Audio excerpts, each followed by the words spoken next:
doit avoir des activités d'auto-évaluation et des activités de mémorisation. Donc aujourd'hui, je vais montrer un site très très facile à utiliser pour pouvoir pas scénariser, mais utiliser les vidéos que vous trouvez sur Facebook et mettre des questions de QCM ou des commentaires sur une vidéo, ou vous le trouvez sur Facebook, ou vous le scénarisez vous-même et vous le téléchargez sur Facebook. D'accord? Donc l'outil s'appelle Edpuzzle. Edpuzzle. Voilà. Edpuzzle.com. Donc, Edpuzzle demande absolument une adresse email Gmail. D'accord? Gmail. Donc, quand vous connectez sur l'adresse de Edpuzzle, vous allez trouver l'interface que vous voyez sur l'écran. Donc, la première chose à faire, c'est de cliquer sur Share. Vous le voyez tout en haut. Voilà, on clique. Une fois cliqué, vous allez avoir une case pour mettre une adresse d'une vidéo que vous trouvez sur Facebook ou sur n'importe quel site. Donc, moi, je vais chercher n'importe quelle vidéo sur Facebook.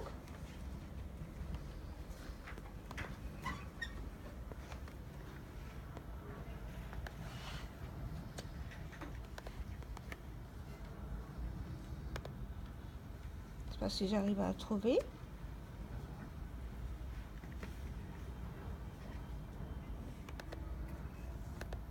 Non, c'est pas une vidéo. Hop, Facebook, vidéo. Voilà, je clique.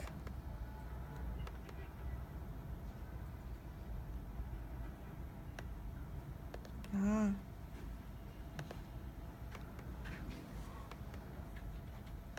Pardon.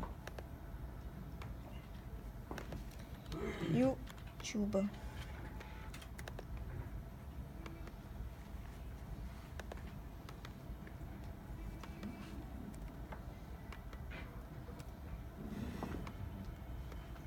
Voilà, je vais prendre cette vidéo. Voilà. Admettons que c'est cette vidéo-là que je vais travailler, poser des questions de QCM pour mes étudiants. Tout ce que j'ai à faire, c'est de faire copier-coller de l'adresse URL et je reviens sur mon site Edpuzzle qui est là. Je fais copier-coller de l'adresse et je fais entrer. Donc, comme vous le voyez sur l'écran, Edpuzzle va ouvrir une autre fenêtre avec les options et tous les boutons que je peux utiliser. D'accord? Donc ici, on a les ciseaux. Ça veut dire qu'on peut couper, on peut faire le montage de la vidéo. Ici, on a le micro. Comme vous le voyez, ça veut dire que je peux commenter la vidéo. Ici, on a le point d'interrogation. Ça veut dire que je peux rajouter des questions. D'accord? Donc, voilà. Maintenant, je vais lui dire que moi, je vais poser des questions ici. Donc, je clique sur la pointe d'interrogation. Tout de suite, vous voyez la flèche. Ça veut dire que ici, je peux mettre une question. OK?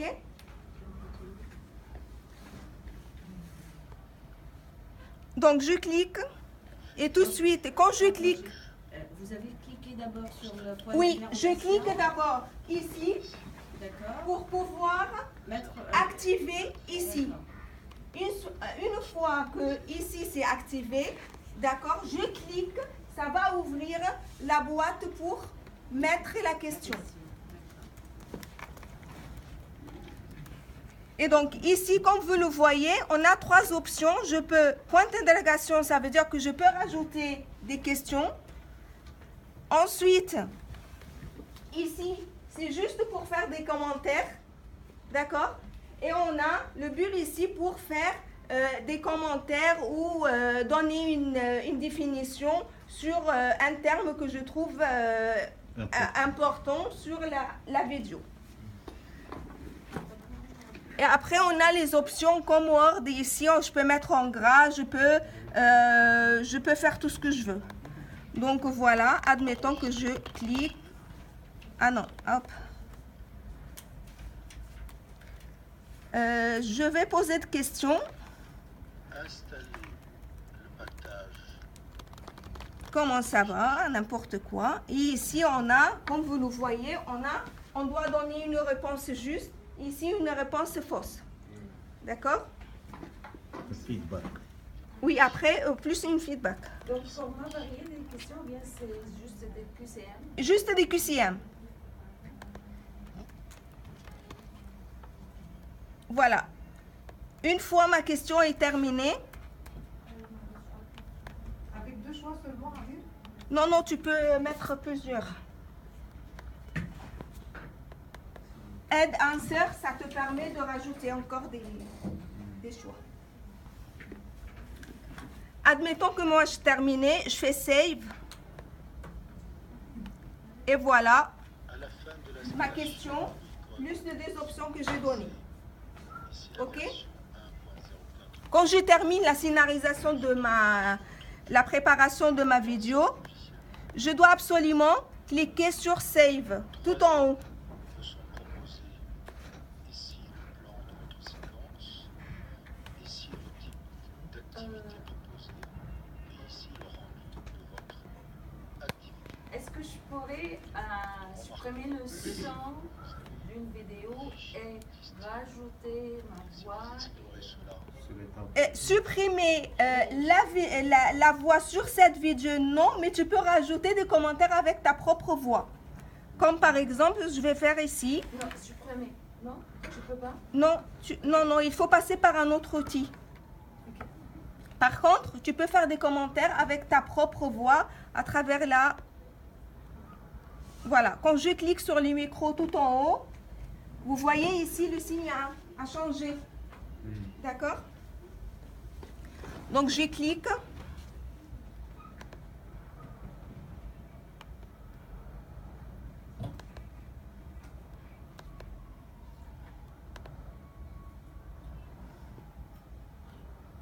Remove OK.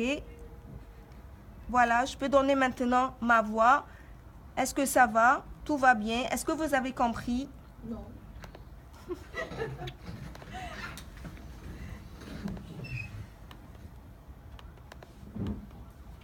Voilà. Une fois que je termine les commentaires... Tu n'auras pas de réponse en interactif. Ben si. Si. Si? Si. Après, tu peux Une fois. derrière. Une fois c'est publié, Oui. donc tu peux donner l'adresse à tes étudiants, d'accord, et répondre à la question. Et après, par derrière, tu peux avoir toutes les réponses justes et fausses.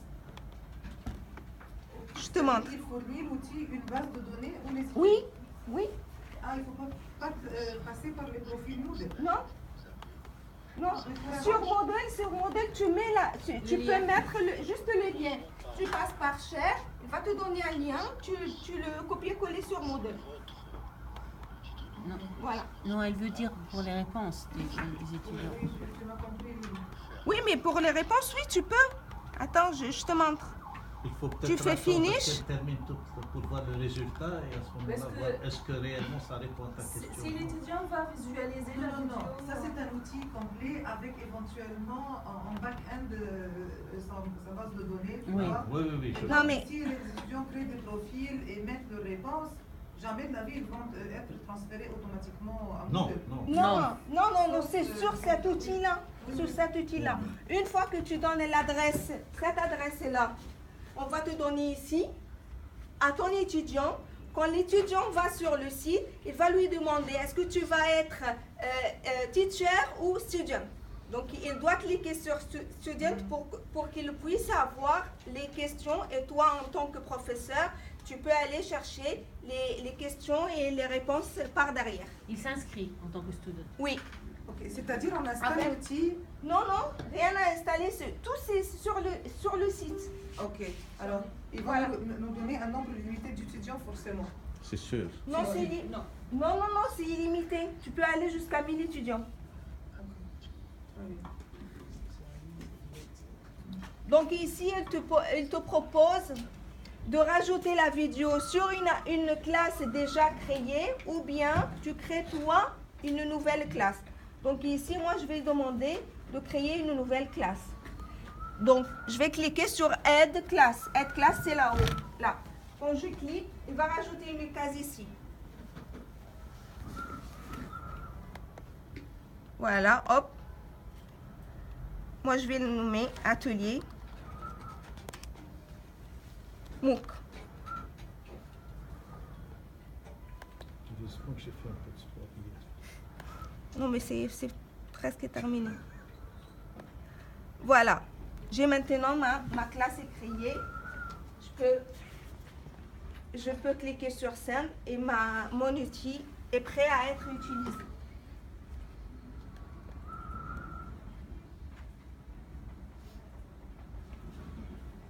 Voilà. Quand je clique ici sur Share, il va te donner l'adresse. C'est cette adresse-là que tu vas donner à ton étudiant.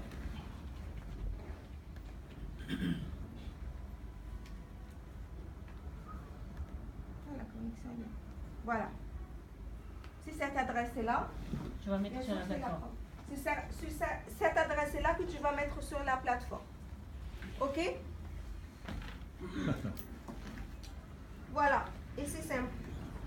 Moi, je voudrais ajouter deux éléments. Le premier élément, c'est que quand Abil a commencé cette démo, si vous vous rappelez, elle a cherché une vidéo sur Internet et elle l'a uploadée sur l'outil. Donc, il faudrait que vous vous assuriez que la vidéo, vous avez le droit de l'utiliser. Sinon, si c'est votre propre vidéo que vous avez produit avec, par exemple, un outil Screencast ou peu importe quel autre outil, vous pouvez l'uploader sur YouTube, la mettre sur YouTube.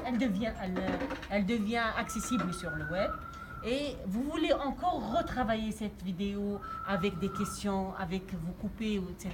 Donc, vous pouvez mettre le lien sur Edpuzzle. Il faut qu'elle soit uploadée sur... Elle doit être sur le web. Et déjà. elle doit être publique. Parce Voilà. que sinon, Edpuzzle ne va pas l'accepter. Oui. Voilà. Vous voyez? Donc, vous pouvez travailler sur votre propre vidéo, mais sauf que la vidéo devrait être déjà mise sur YouTube. Comment je pourrais rajouter mes propres voix Sur YouTube? Sur YouTube, Une fois que je vais enregistrer une vidéo moi-même, Oui. comment je pourrais contrôler l'utilisation de ma vidéo? Bon, en fait, dans YouTube, il y a toujours des options. Dans les paramètres, tu rentres dans les paramètres et tu vas choisir la licence que tu veux. Voilà.